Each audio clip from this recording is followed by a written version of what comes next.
Estudo bíblico rápido e prático para sua edificação espiritual diariamente. E hoje o nosso estudo bíblico será baseado em Mateus capítulo 1. Você sabia, por exemplo, que Mateus não foi o primeiro evangelho a ser escrito? E você sabe me dizer por que Mateus começa com a genealogia de Jesus? Acompanhe as respostas para estas e outras indagações no vídeo de hoje.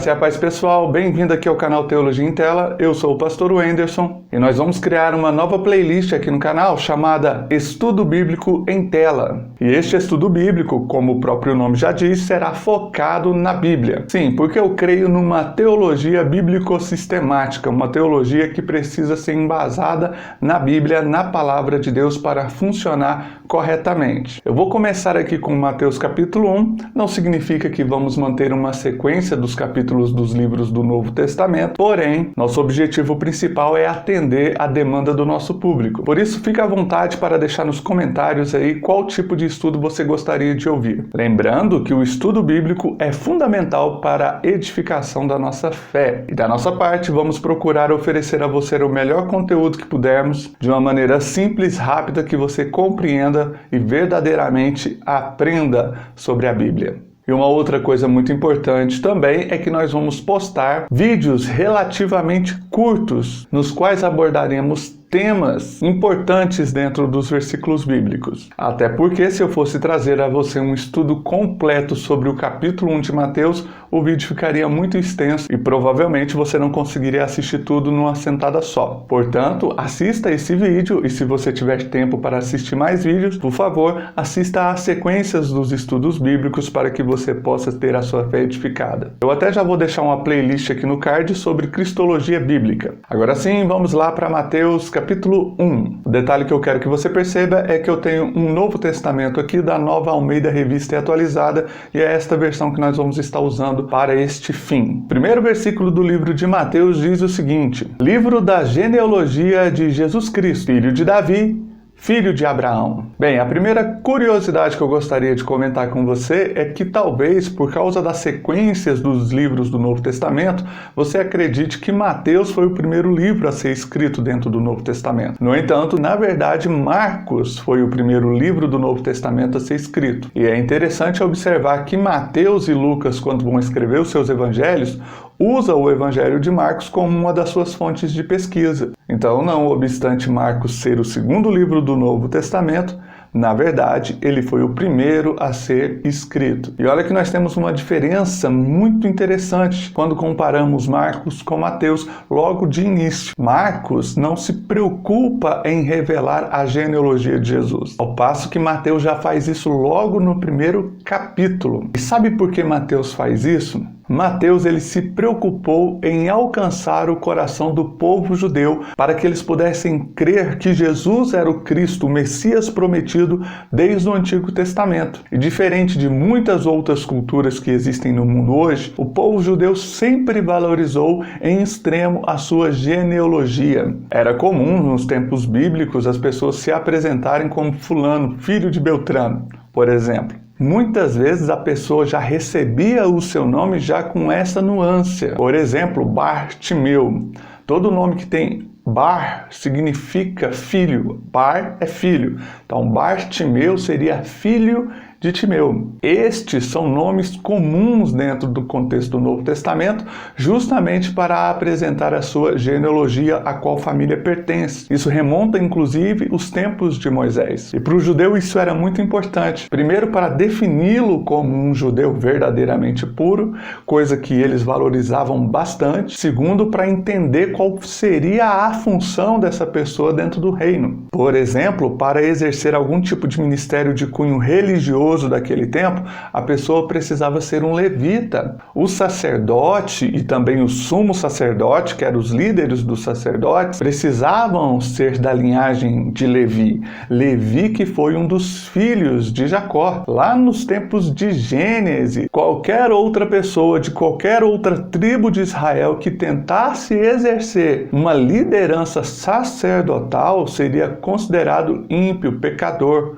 blasfêmio. Então, Mateus, como se preocupa em falar ao coração do judeu para convencê-lo, começa logo de cara apresentando a genealogia de Jesus. Uma outra tribo muito importante dentro das genealogias dos judeus era a tribo de Judá, porque da tribo de Judá surgiu o rei Davi e toda a dinastia de Davi. Isso significa que o judeu esperava naturalmente que o Messias viria da linhagem de Davi, posto que este Messias seria o novo rei. Era forçoso a esse Messias ser gerado a partir de um descendente de Davi. E é por isso que Mateus começa apresentando Jesus como filho de Abraão e filho de Davi. E agora eu te pergunto, você está curtindo o estudo? Então deixa aquele joinha e curte o nosso vídeo para fortalecer o nosso canal. Desta maneira você vai me abençoar bastante e fortalecer o canal para que ele cresça. E se você ainda não estiver inscrito nesse canal, se inscreva para que você não perca os nossos conteúdos. E agora, através deste estudo bíblico, eu quero destacar apenas mais 3 detalhes referentes a esse versículo 1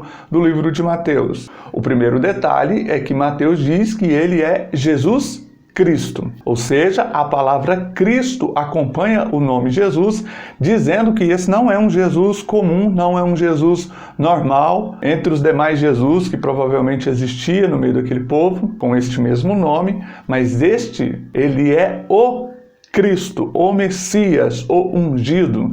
Então Cristo vai designar essa titulação que Jesus recebeu por causa da fé que a igreja tem de que ele de fato é o Messias. Fé comprovada por meio dos atos e palavras que Jesus exerceu enquanto esteve sobre a face da terra. É claro que a expectativa dos judeus daquela época era de que surgiria um Messias. Eles não sabiam quem poderia ser. Então quando eles leem esse primeiro versículo, eles pensam em o seu coração.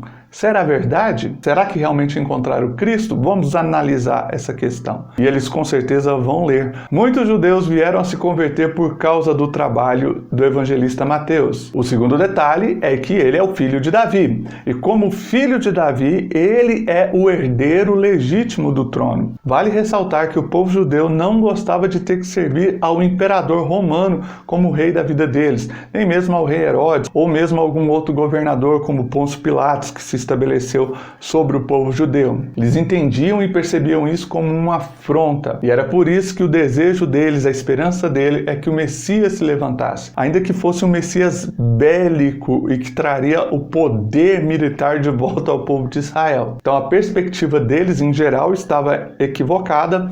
No entanto, Mateus apresenta esse Jesus como Cristo e também como um filho de Davi, ou seja, aquele que poderia ser o rei sobre Israel, por ser um descendente legítimo do rei Davi. E por último, Mateus cita ele como filho de Abraão. Parece óbvio que se é filho de Davi, descendente de Davi, também é filho de Abraão, descendente de Abraão. Então por que Mateus vai citar o Abraão? Por 2 motivos importantes. O primeiro é pelo fato de que Abraão era visto como o pai da fé e os próprios judeus se identificavam como filho de Abraão quando eles se consideravam santos, próximos de Deus, e quando eles se consideravam realmente pessoas que não precisavam de receber perdão dos seus pecados porque eles já estavam purificados, ou no mínimo trazendo boas obras em si, obras essas que garantiam a sua santidade diante de Deus. Então, para ser santo aos olhos do Senhor, de acordo com o judeu, era necessário ser filho de Abraão, era necessário pertencer à nação de Israel,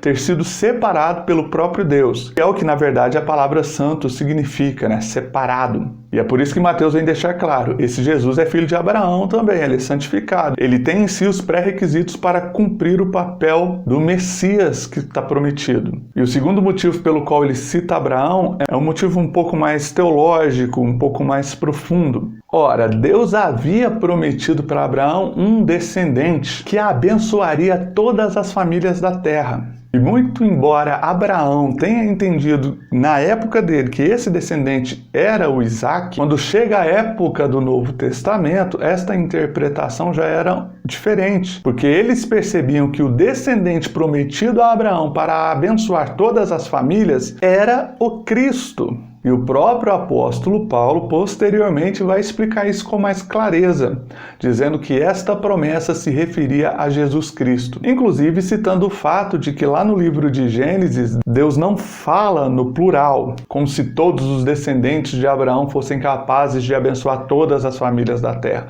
Fala no singular. E é claro para os estudantes da Bíblia de todos os tempos, inclusive lá dos tempos neotestamentários, que o Isaac, filho de Abraão, não era um descendente perfeito capaz de nos substituir para o perdão dos nossos pecados. Toda a promessa relativa a essa bênção para todas as famílias da terra se cumprem integralmente apenas em Jesus Cristo. O evangelista Mateus sabe disso e quer mostrar isso aos seus patrícios, os judeus, para que eles também se convertam e posteriormente, através de todos estes que se convertessem, alcançassem todo o planeta Terra, abençoando a todas as famílias, anunciando a Jesus. Mateus, num primeiro momento, tem um foco no povo judeu, mas os seus escritos, as suas palavras vão alcançar todos os povos da terra posteriormente, inclusive você e eu. E se você gostou deste vídeo, não se esqueça de deixar aquele like para nos abençoar e de se inscrever no canal, porque nós vamos postar novos vídeos para esta playlist Estudo Bíblico em Tela, e você não pode perder os nossos próximos estudos. E confira aí mais vídeos do canal na tela final. Beijo no coração, até o próximo vídeo, tchau!